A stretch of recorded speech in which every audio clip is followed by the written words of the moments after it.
नमस्कार मित्रों, पीसी हिंदी ज्ञान में आपका हार्दिक अभिनंदन और स्वागत है। मित्रों, एक बार फिर से हम आपके सामने बेहतरीन वीडियो लेकर प्रस्तुत हुए हैं। इससे पहले हम पढ़ चुके हैं संविधान में अपने मौलिक कर्तव्य पढ़ चुके हैं। मौलिक कर्तव्यों के बाद में आगे हम चलते हैं भाग 4 के बाद में अपना भाग 5 शुरू होता है और भाग 5 से अपने केंद्र सरकार शुरू होती है। मित्रों, अगर आपने नहीं देखा है तो आप यहाँ अपने पीसीआई हिंदी ज्ञान चैनल को सब्सक्राइब करके वहाँ देखें। आप बहुत ही शानदार तरीके से आपको 11 मिनट में मौलिक कर्तव्य कंप्लीट याद करवा दिए गए हैं। ऐसे ही हम बिल्कुल शॉर्ट वीडियो के माध्यम से आप लोगों की हम ज़्यादा से ज़्यादा आप लोगों का सहयोग कर रहे हैं कि आप जल्दी से जल्दी आपको सफलता प्राप्त हो और अपने क्षेत्र में आप बढ़े। तो मित्रों, हम चलते हैं। देखिए, बिना देरी किए हुए अपने मुख्य काम पर भाग चल रहे हैं। यहाँ पर भाग 5 की बात कर रहे हैं और अनुच्छेद 52 से लेकर 151 तक हम विस्तार से पढ़ने वाले हैं। तो मित्रों, यहाँ पर देखिए, अनुच्छेद 52 से लेकर कहाँ तक हो गया? 52 से लेकर 151 तक है। और ये जो वर्णन है 52 से 151 तक, ये वर्णन अपने संघ सरकार का है। किस सरकार का मित्रों? संघ सरकार या केंद्र सरकार की हम बात कर सकते हैं। संघ सरकार के अंतर्गत सबसे पहले हम लेते हैं तो कार्यपालिका आती है, और कार्यपालिका के बाद में क्रम से हम पढ़ेंगे तो विधायिका या व्यवस्थापिका को हम पढ़ सकते हैं। इसके बाद में नंबर आता है अपने न्यायपालिका का। न्यायपालिका के बाद में हम आगे चलेंगे तो लास्ट की कड़ी में यहाँ पर कैग मतलब नियंत्रण एवं महालेखा परीक्षक का वर्णन अंतिम क्षणों में मिलता है संघ सरकार के अंतर्गत। अब संघ सरकार में हम चले तो देखो, सबसे पहले कार्यपालिका को लेते हैं और कार्यपालिका के अंतर्गत हम चले तो कार्यपालिका के अंग कौन कौन से होते हैं? तो कार्यपालिका के अंतर्गत राष्ट्रपति आता है, उपराष्ट्रपति आता है, मंत्री परिषद आती है और मंत्री परिषद के अंतर्गत प्रधानमंत्री आता है, महान्यायवादी आता है। ऐसे हम चले तो मित्रों, यहाँ पर अपनी कार्यपालिका हुई।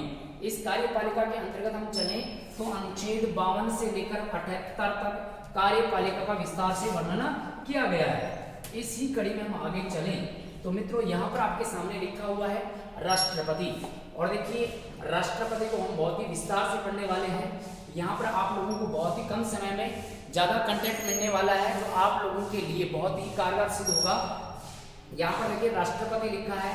राष्ट्रपति का वर्णन मोटे रूप से अनुच्छेद 52 से लेकर 62 तक है। मोटे रूप से अगर बात करें तो 52 से लेकर 62 तक इसका वर्णन किया गया है। इसके अलावा हम आगे बढ़ेंगे तो वहाँ पर और भी आगे 62 के बाद में आगे चलते हैं तो उपराष्ट्रपति आ जाता है, और आगे जैसे ही बढ़ेंगे तो वहाँ पर कई जगह राष्ट्रपति का वर्णन किया गया है। उन अनुच्छेदों को भी हम पढ़ने वाले हैं।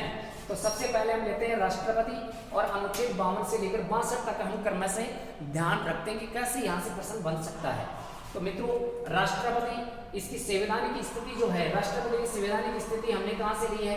ब्रिटेन से ली है, क्योंकि यहाँ पर पहले गवर्नर जनरल, वाइसराय और वही पद, फिर गवर्नर जनरल और फिर वही पद आगे जाकर राष्ट्रपति का रूप ले लेता है। तो ये प्रक्रिया हमने कहाँ से ली है मित्रों?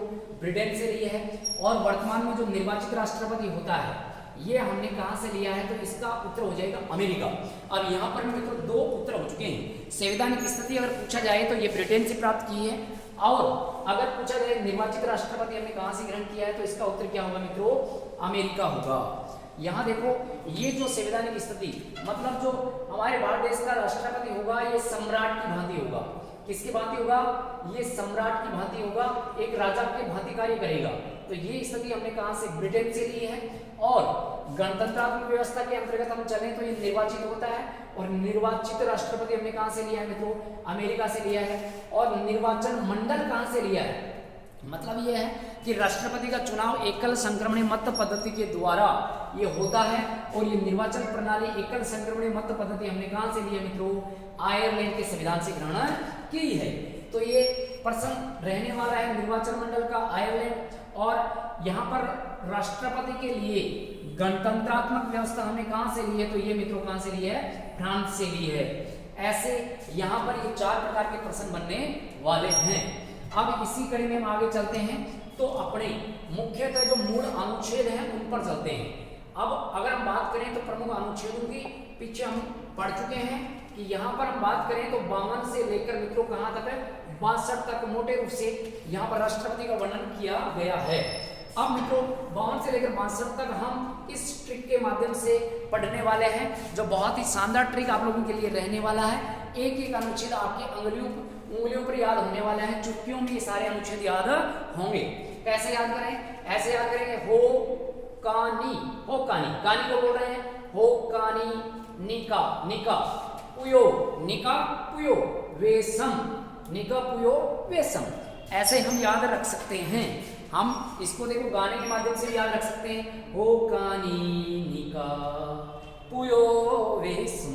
ऐसे भी हम इसको याद रख सकते हैं। गुनगुना के भी हम इसको याद कर सकते हैं, वो तो आप पे डिपेंड करता है कि कैसे याद करने वाले हो कानी निका पुयो वेसम। तो ये देखो राष्ट्रपति के अधिकतर अनुच्छेद होने वाले हैं। अब यहाँ पर देखिए लिखा हुआ हो का मतलब यहाँ अनुच्छेद कौन सा है मित्रों?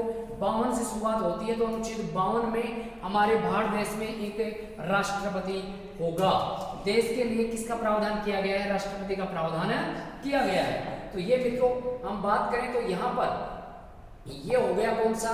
ये हो अनुच्छेद 52 हो गया है और इसमें राष्ट्रपति का प्रावधान किया गया है। आगे लिखा हुआ हो का मतलब यहाँ पर लिखा है का, और ये हो जाएगा अनुच्छेद 53। और 53 में कार्यपालिका की शक्तियां राष्ट्रपति में निहित होंगी। कार्यपालिका का अध्यक्ष अपने राष्ट्रपति होगा। यह वर्णन कौन से अनुच्छेद में कर रखा है मित्रों? ये 53 में कर रखा है।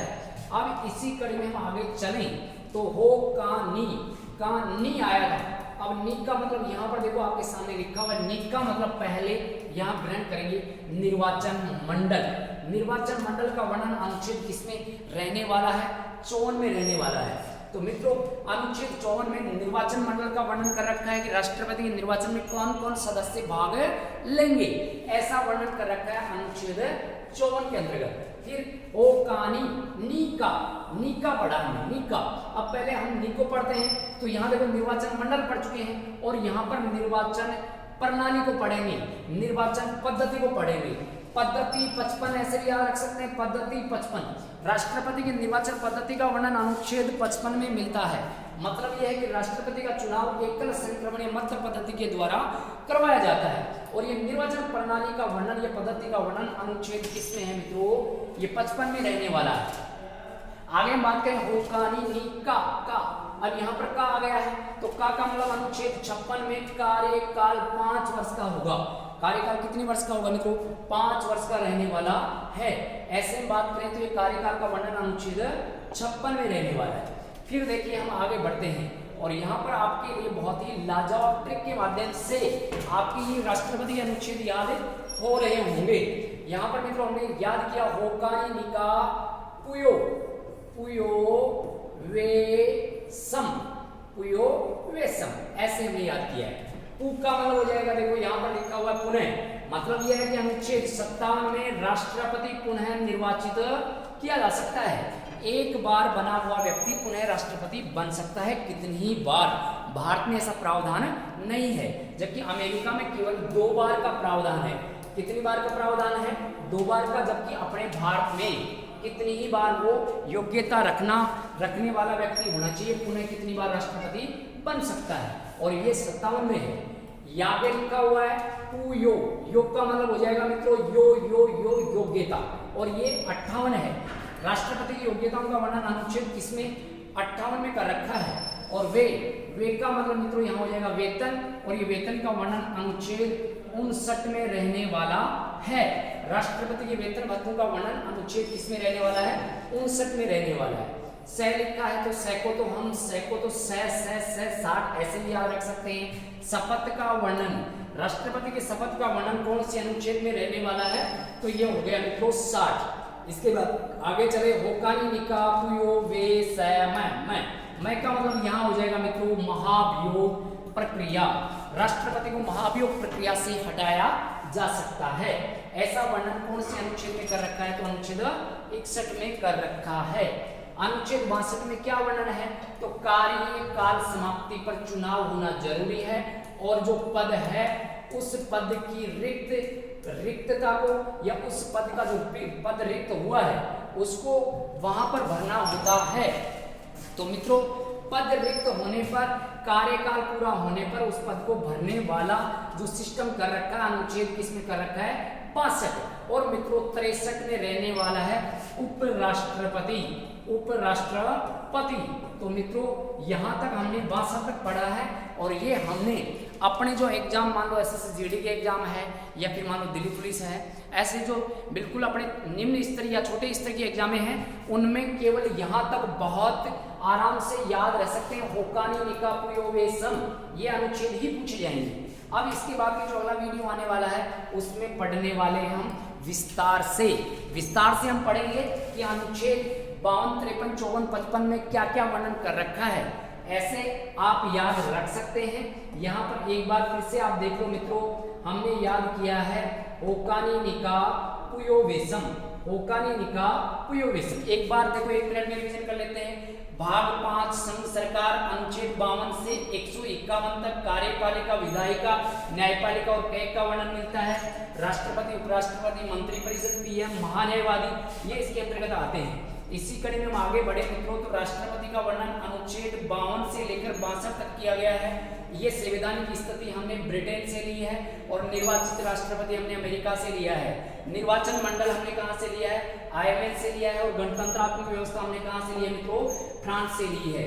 यहाँ पर अनुच्छेद 52 से 62 तक लिखा हुआ है, इसको याद रख सकते हैं। होकानी निका पुयोवेसम।